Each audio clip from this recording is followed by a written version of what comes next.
Good afternoon. It's my pleasure to introduce our guest speaker, the former Secretary of Treasury of the United States of America, Mr. Paul O'Neill. Like some of his successors at Treasury, from Alexander Hamilton to Larry Summers, Paul O'Neill has a fascinating life story. My role is just to give you the facts and then let him speak to leadership. He earned his Bachelor of Science in Economics at Fresno State College and then began his professional career as a computer systems analyst at the Veterans Administration. He came to Indiana University as part of a national program for public servants called Education for Public Management and earned his Master's in Public Affairs degree here at IU in 1967. As he describes it, this was the McNamara era where there was a lot of faith in systems analysis and quantitative tools, and he was brought to the U.S. Office of Management and Budget to make a difference in the late 1960s. Within a decade, he rose to the position of Deputy Director of OMB, and that was only the beginning, because from there, his corporate career began, first as President of the International Paper Company, and later as CEO of the U.S. manufacturing giant Alcoa. There's a Harvard Business School teaching case which chronicles how Paul transformed Alcoa from the old to the new economy, a case that is now used in business schools around the world. Paul O'Neill was a, quote, transparent, unquote, leader long before transparency became a popular political buzzword. He is known for being uncommonly candid and relentlessly driven by data and analysis.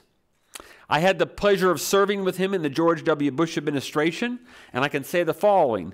Paul has a tendency to say things that Treasury secretaries don't typically say, and to do things that Treasury secretaries don't often do, like his trip to Africa with Bono, a combined effort to focus attention on the underdeveloped world of Africa. Perhaps least well known is Paul's current activities as an advocate of patient safety, where he seeks to apply the basic principles of industrial quality control to the day-to-day behaviors of physicians, nurses, and pharmacists. He has already saved numerous lives in this effort, but he will be the first to admit that there is much more to be done. For the students here today, I hope each of you will aspire to be a leader in your chosen field. This afternoon, we have the unusual opportunity to learn from a proven leader who combines a global view with the highest standards of intellectual integrity. Ladies and gentlemen, please join me in welcoming back to Bloomington, Mr. Paul O'Neill.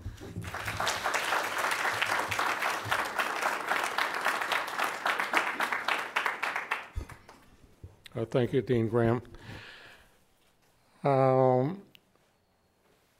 way we are organized this afternoon, I'm going to spend about 20 minutes provoking you, I hope, and then we can have a 20-minute conversation about anything you'd like to talk about. I'm happy to tell you, as I look around the room, I see new friends from the last day and a half. It's really been exciting to be here, and for John and Susan Johnson to arrange my schedule so I had an opportunity to meet with new faculty and several groups of students, including over lunch the doctoral students and with faculty, and to gain insights from every one of those opportunities to re-engage with a place that was a highlight of my educational process, even though long ago. So the title of my remarks today, we agreed, was Truth, Transparency, and Leadership.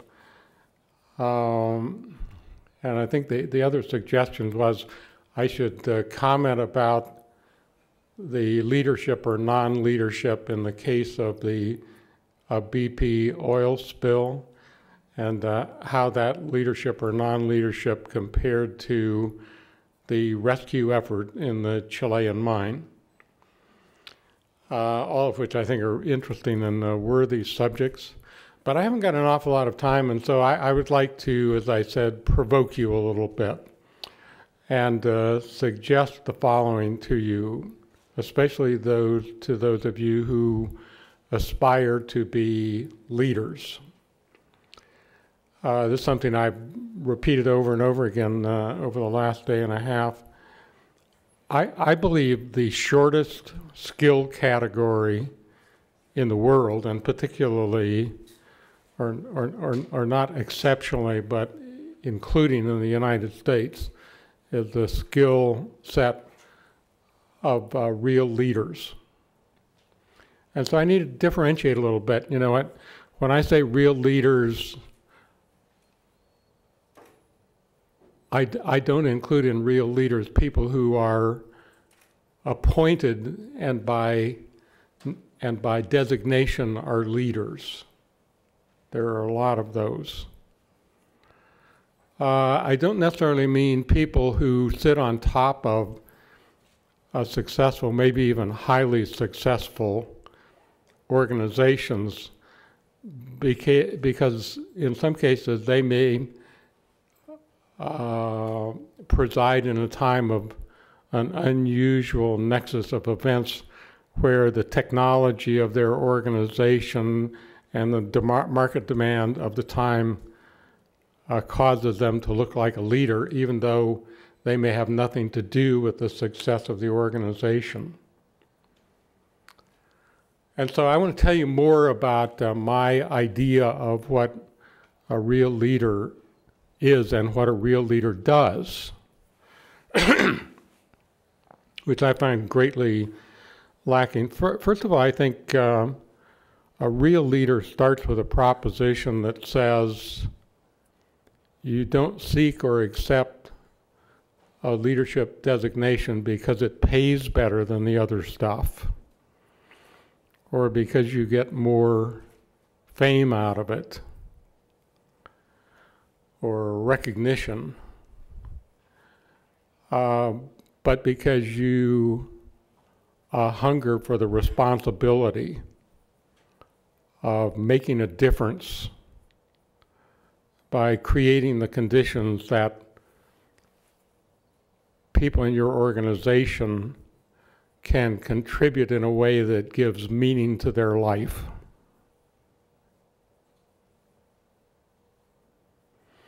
So actually there's a trilogy that goes along with that idea, which is this.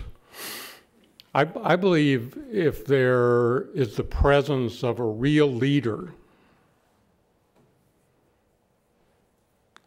that produces the possibility for an organization to be truly great, then the people in the organization can say yes to 3 questions every day.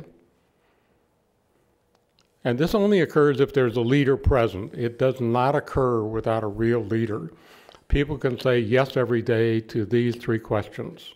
First, I'm treated with dignity and respect every day by everyone I encounter, without regard to my gender or my age or my race or my ethnicity or my pay level or my title or my educational attainment or any other modifier. I'm treated every day by everyone I encounter with dignity and respect every day. Now let me make that as clear as I can for you. In the hospital setting, where I spend a lot of time working these days, as the dean said, in health medical care, I don't think you can find a place where it's true that the surgeons are accorded exactly the same level of dignity and respect as the people who clean the rooms. Even though the people who clean the rooms are arguably as important or more important than the surgeon that wields the knife.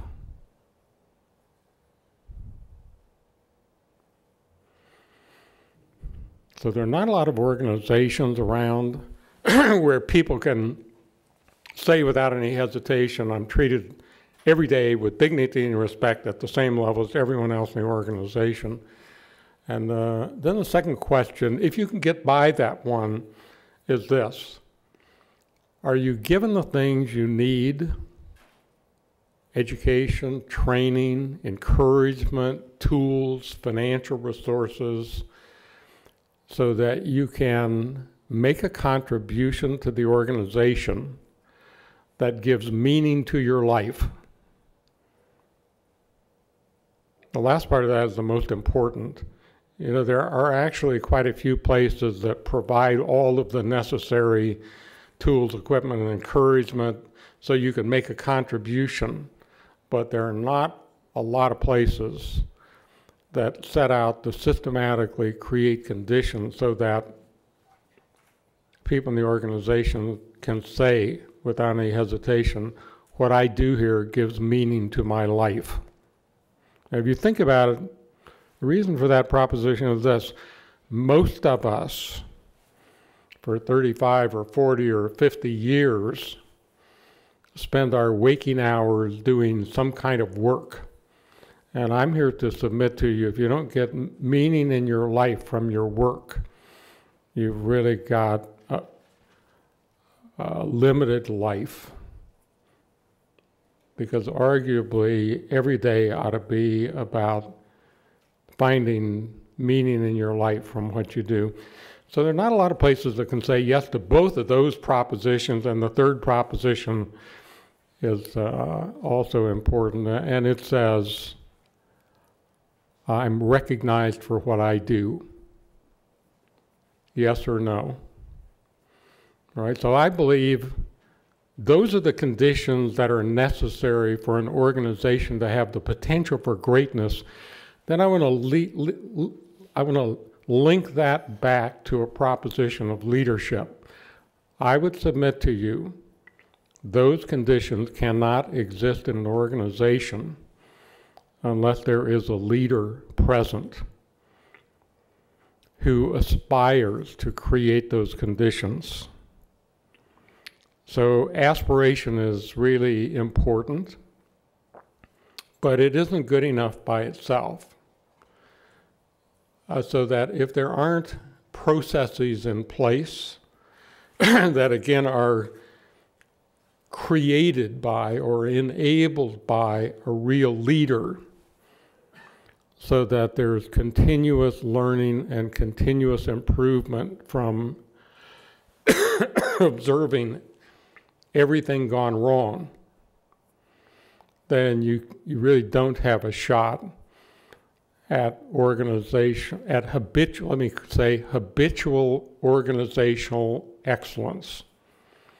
And again, that process of enabling a discovery and continuous improvement cannot exist unless there's a real leader present.